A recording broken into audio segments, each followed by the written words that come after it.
Now we're going to talk about stress and relaxation and its role in pain management.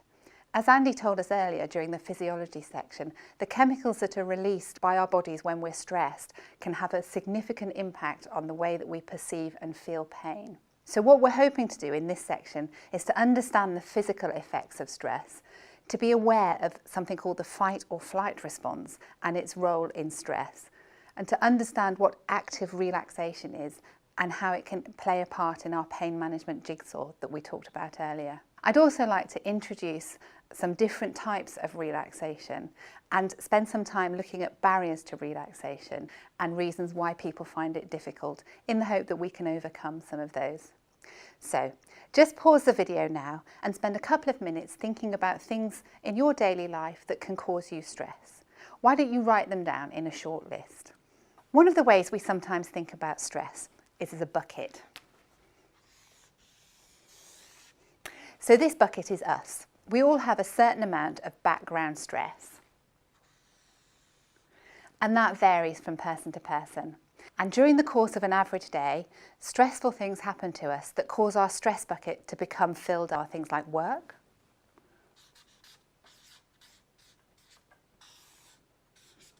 money,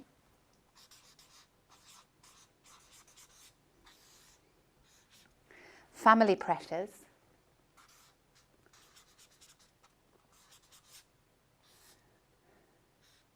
what we also know is that pain in itself can be very stressful. Day-to-day pain can have a significant impact on our mood and elevate stress levels, in addition to the other stresses of daily life that we've identified here.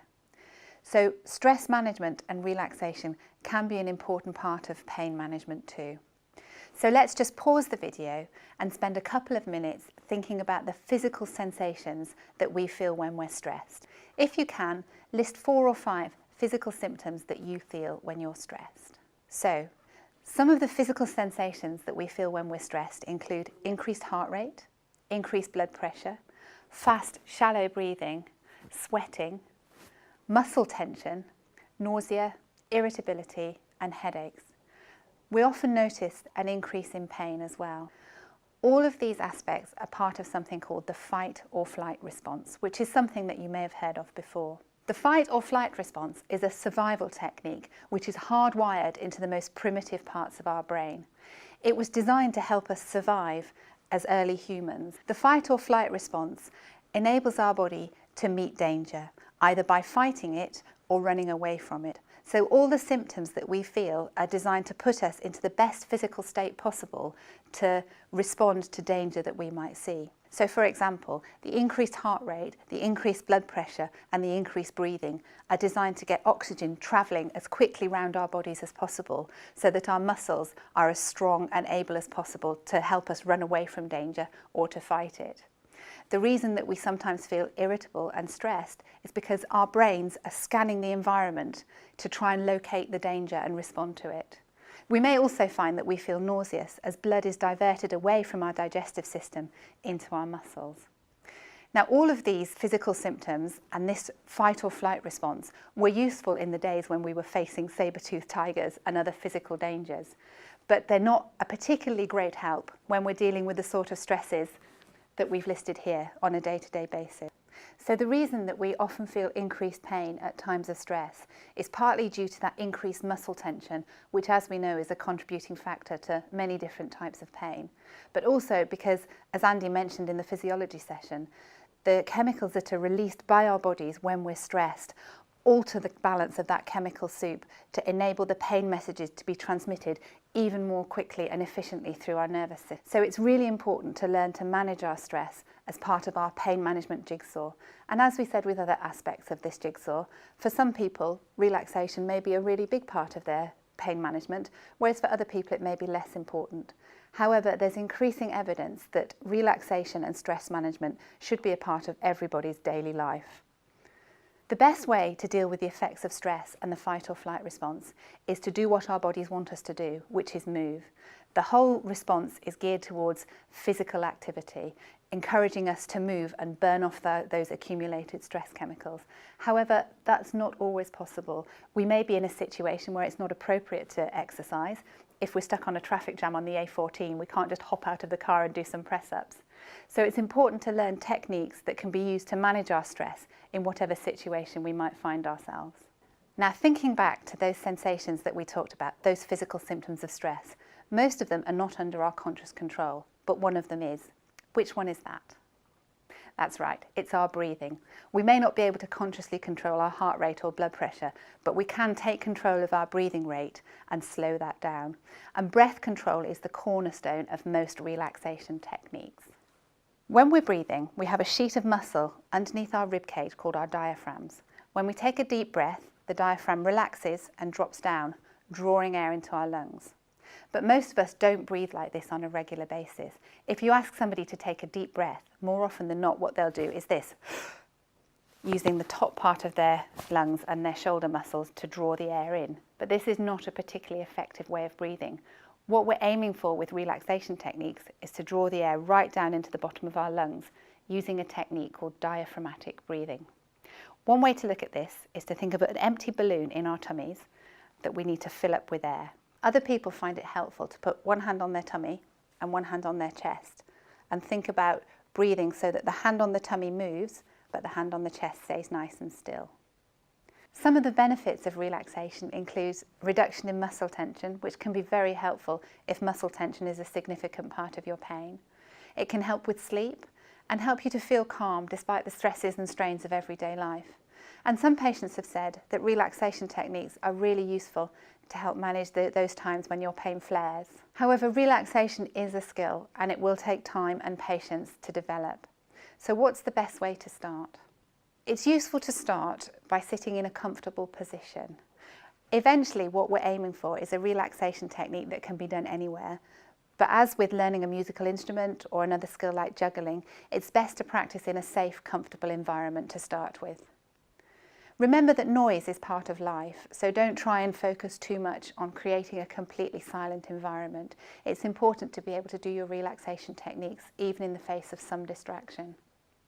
If you feel comfortable, close your eyes.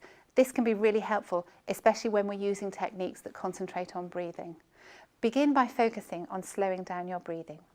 We'll discuss some techniques that focus on breath control in a minute. When you breathe out, try and imagine the tension leaving your body, flowing out of you gently. Try not to force yourself to become relaxed. If you're finding it very difficult, stop, have a break, and then start again. When learning a relaxation technique, consistent daily practice is really important. As with any other skill that we learn, the more we practice, the easier it becomes.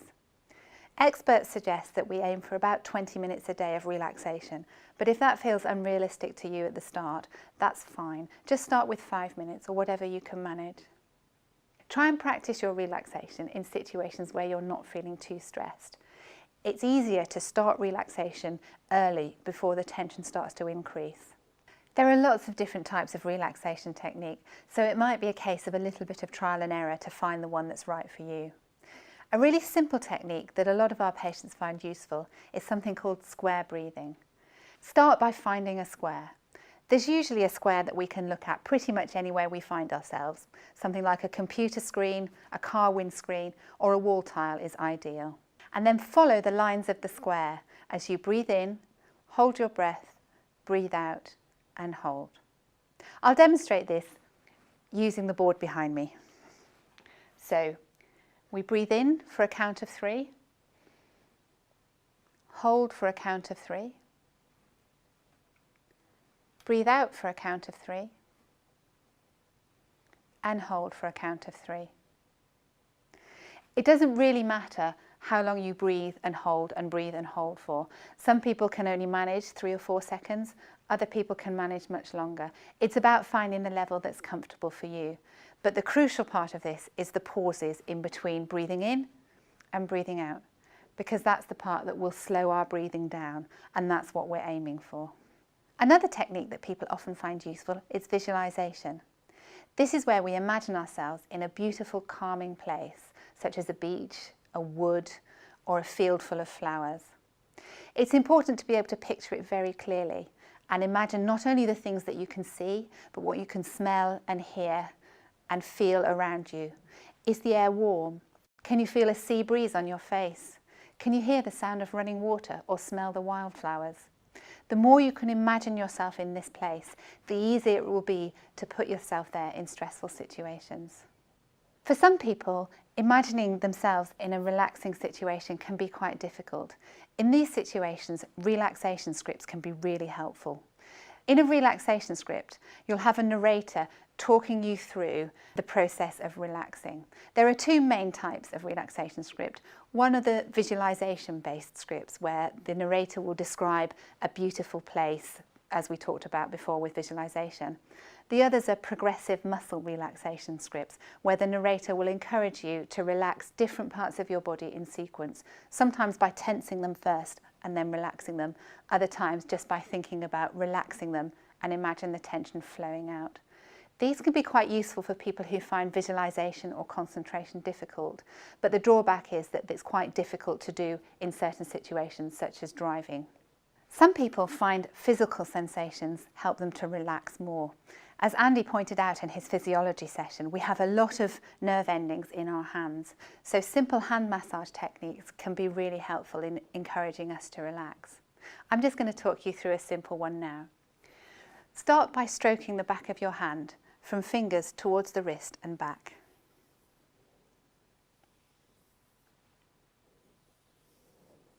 Then gently squeeze each finger from the joint to the tip in a circular motion.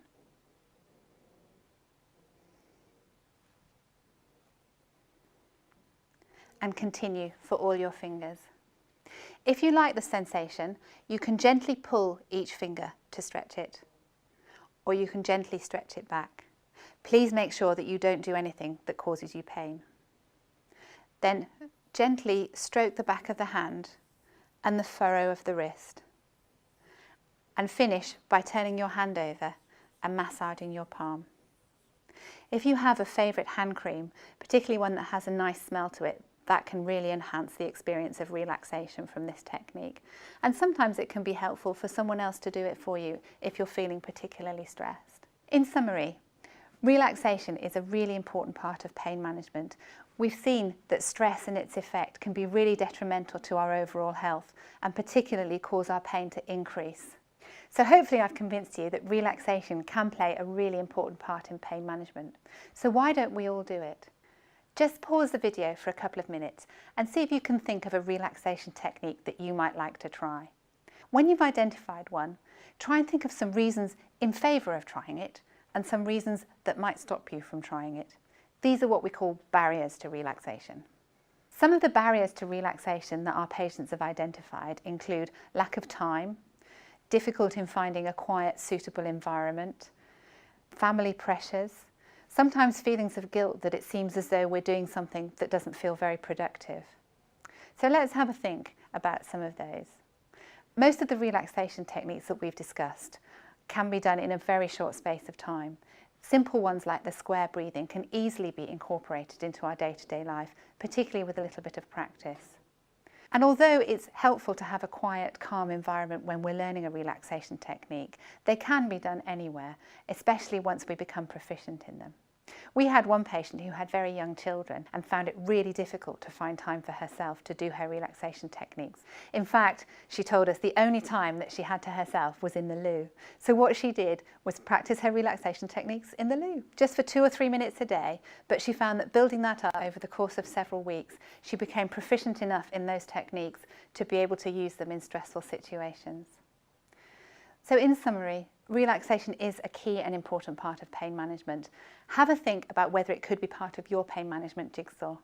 It does take time and practice to develop a relaxation technique. It's a little bit like learning a musical instrument. You wouldn't expect to be proficient at it the first time you try.